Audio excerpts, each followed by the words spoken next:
Hello everyone, I am जिज्ञासा and welcome to the tech easy classes.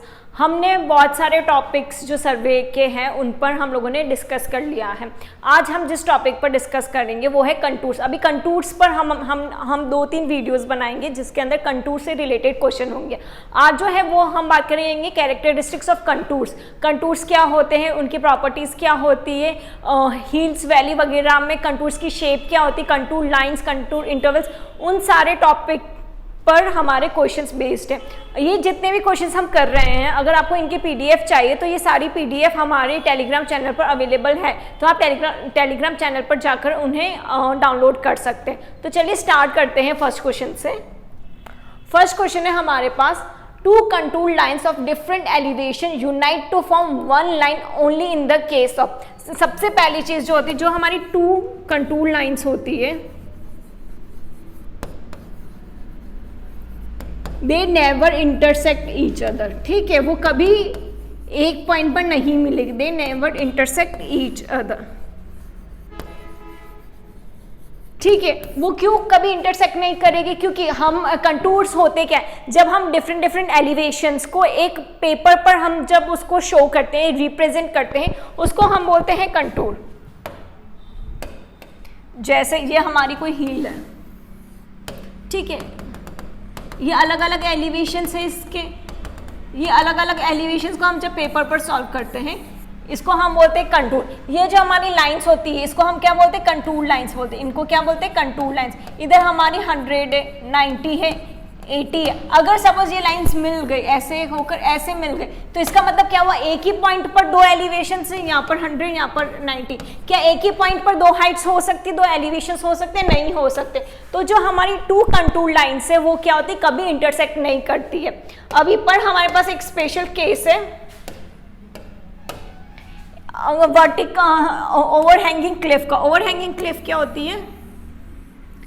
इस type की होती है ओवरहैंगिंग क्लिफ। अभी इसमें क्या होता है, इसमें जो तुम्हारी हाइट्स होती है वो कुछ ऐसी, इसके कंटूर्स ऐसे बनते हैं। आया समझ में? ये 100, 90, 80 और 70, इसमें ये जो कंटूर्स बनते हैं, तो ये सारी लाइन्स इंटरसेक्ट होकर एक सिंगल लाइन बना रही है। क्या बना रही है? एक सिंगल लाइन बना रही है। सिर्फ एक हमारा एक्सेप्शन केस है, वो है हमारा ओवरहैंगिंग क्लिफ का। ओवरहैंगिंग क्लिफ में जो हमारी कंटूर लाइन्स होती है वो इंटरसेक्ट होकर एक पर्टिकुलर लाइन बनाती है।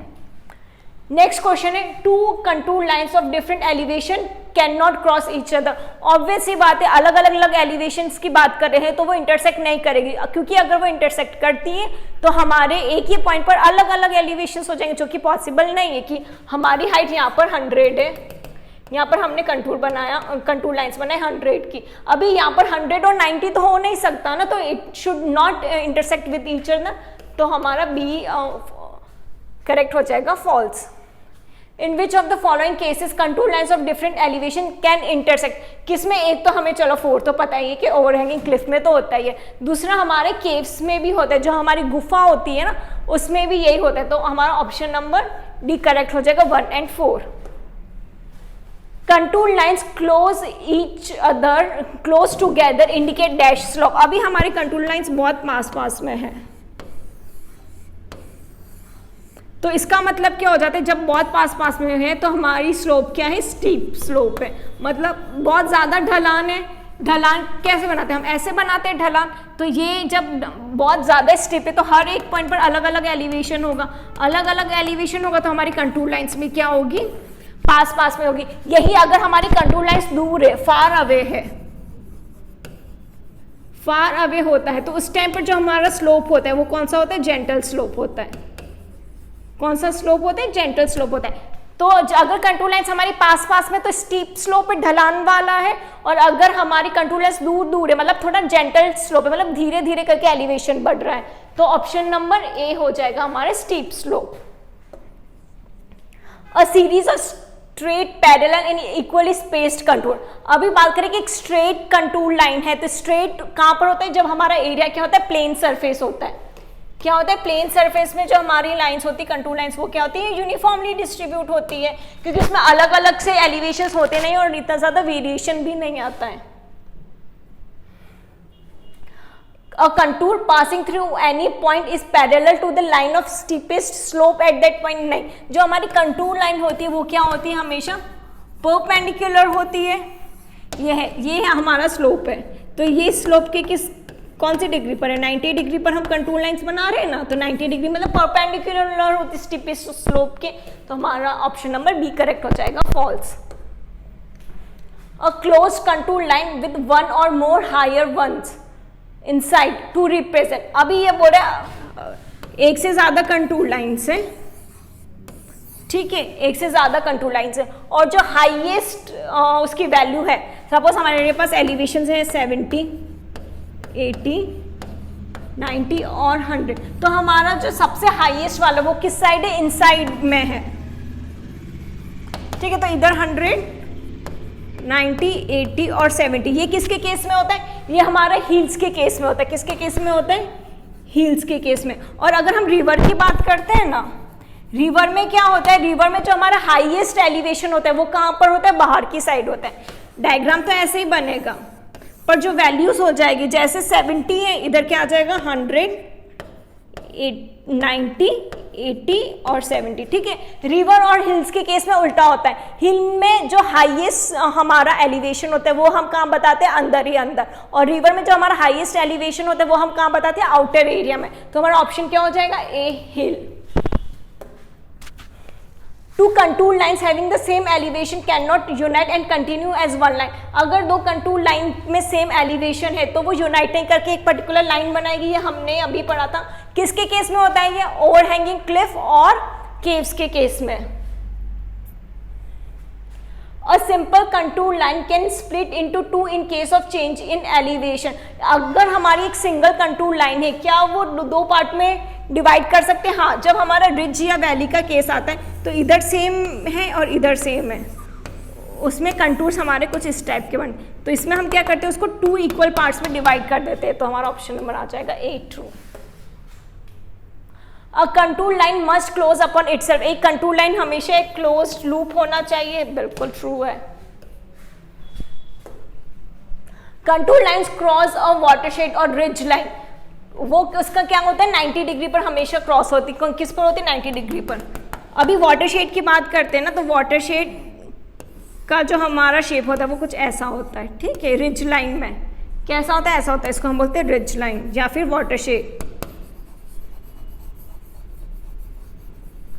फिर इसी के साथ साथ वैली की बात करते हैं। वैली में क्या होता है, तीखा होता है थोड़ा, ठीक है। ये तो हमारा यू शेप में है, ये कौन सी शेप में, वी शेप में है, और ये कितने डिग्री पर है, 90 डिग्री पर। What is the shape of contour lines in case of a valley. अभी जस्ट मैंने बताया कौन सी शेप होती है वैली की, ये हमारी वैली है और ये ऐसे होता है वैली, तो ये किसकी शेप होती है, वी शेप्ड होता है। और वाटरशेड की केस में कौन सी शेप होती है, वाटरशेड में हमारी होती है ऐसी, तो ये कौन सी हो गई, यू शेप। तो हमारा ऑप्शन नंबर बी करेक्ट हो जाएगा, V shaped. What is the shape of contour lines in case of a watershed. Same question आ ही गया, कौन सी शेप होती है, यू शेप होती है। The same contour appears on either side of a ridge or valley for the highest horizontal plane that intersects the ridge must cut into both sides। अभी मैंने बताया कि रिज के केस में क्या होता है, सेम एलिवेशन होता है, उसको हम क्या करते हैं, दो पार्ट में कट कर सकते हैं, तो हमारा ऑप्शन नंबर ए ट्रू हो जाएगा। What is the term used for an imaginary line on the ground joining points of equal elevation। जो हम लाइन्स ड्रॉ करते हैं डिफरेंट एलिवेशन के पॉइंट में, उसको हम क्या बोलते हैं, कंटूर लाइन्स। क्या बोलते हैं, कंटूर लाइन्स या फिर कंटूर बोलते हैं। Which of the following line in which surface of ground is intersected by a level surface। ये भी हमारी क्या हो जाएगी, कंटूर लाइन ही हो जाएगी। A contour line is a line on the map representing a contour। Obviously बात है, जो कंटूर बता रही लाइन वो क्या हो जाती है, हमारी कंटूर लाइन्स हो जाती है।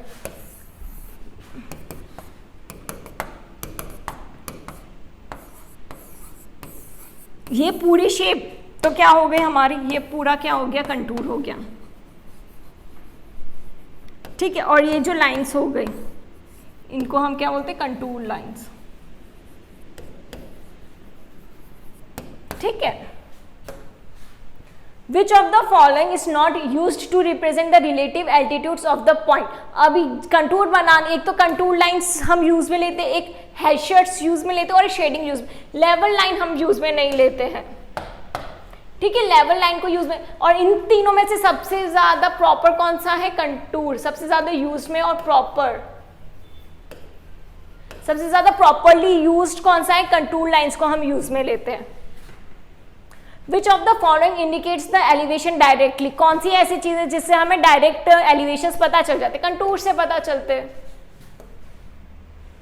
अभी एक कंफ्यूजन आता है लेवलिंग और कंटूरिंग में। लेवलिंग में क्या होता है? हम डिफरेंट पॉइंट्स पर एलिवेशन फाइंड आउट करते हैं, और कंटूर में क्या होता है? वो जो एलिवेशन होते हैं उनको जब हम पेपर पर रिप्रेजेंट करते हैं उसको हम कंटूर बोलते हैं। तो इसमें कंफ्यूज नहीं होना है कि लेवल क्या होता है और कंटूर्स क्या होते हैं। नेक्स्ट क्वेश्चन है the vertical distance between any two contours is called contour interval. Obvious सी बात है 80, 90, 100 ये सारे के बीच में जो डिस्टेंस आता है वो क्या कहलाते हैं? कंटूर इंटरवल्स कहलाते हैं। The horizontal distance between two points in two consecutive contours is known as the vertical। नहीं, क्योंकि horizontal distance की बात कर रहे हैं तो क्या हो जाएगा हमारे पास? horizontal equivalent हो जाएगा। horizontal equivalent हो जाएगा, तो हमारा ऑप्शन क्या हो जाएगा? B, false. If the ground is more broken greater contour interval should be adopted. अगर हमारा जो ग्राउंड है वो टूटा फूटा है, कहीं कहीं से टूट रहा है, तो हमें ज्यादा कंटूर्स लेने पड़ेंगे, तो ये हमारा ऑप्शन क्या हो जाएगा? ट्रू हो जाएगा। फॉर एवरी फ्लैट ग्राउंड और small contour interval is required. अगर फ्लैट ग्राउंड है तो हमारे पास एलिवेशंस बहुत कम आएंगे, मोस्टली कांस्टेंट ही रहते हैं, तो वो डिफरेंट एलिवेशंस को फाइंड आउट करने के लिए हमें स्मॉल छोटे छोटे से कंटूर्स लेने पड़ेंगे, तो ये भी क्या हो जाएगा? ट्रू हो जाएगा। अगर फ्लैट ग्राउंड है तो छोटे छोटे कंटूर्स लेने होंगे, और अगर क्या है टूटा हुआ ग्राउंड है तो क्या करना पड़ेगा? हमें ज्यादा कंटूर्स लेने होंगे। The contour interval should be inversely proportional to scale. This is true. अगर हमारी स्केल ज्यादा हुई तो कंटूर इंटरवल हमारा क्या हो जाएगा? स्मॉल। कंटूर इंटरवल हमारा क्या हो जाएगा? Small, and vice versa. ठीक है, अगर स्केल ज्यादा हुई तो कंटूर इंटरवल हमें क्या लेना पड़ेगा? कम। अगर हमने स्केल कम ली तो कंटूर इंटरवल हमें क्या लेना पड़ेगा? ज्यादा। होपफुली आपको क्वेश्चन समझ आए हो। आज हमने जो भी कंटूर्स की प्रॉपर्टीज और कैरेक्टरिस्टिक्स होती है उनके बारे में डिस्कस करेंगे। नेक्स्ट जो वीडियो होगा वो कंटूर से ही रिलेटेड वीडियो है, तो प्लीज़ आप सब्सक्राइब करके रखें ताकि आपको आगे वाली वीडियोस की नोटिफिकेशन आ सके। Thank you.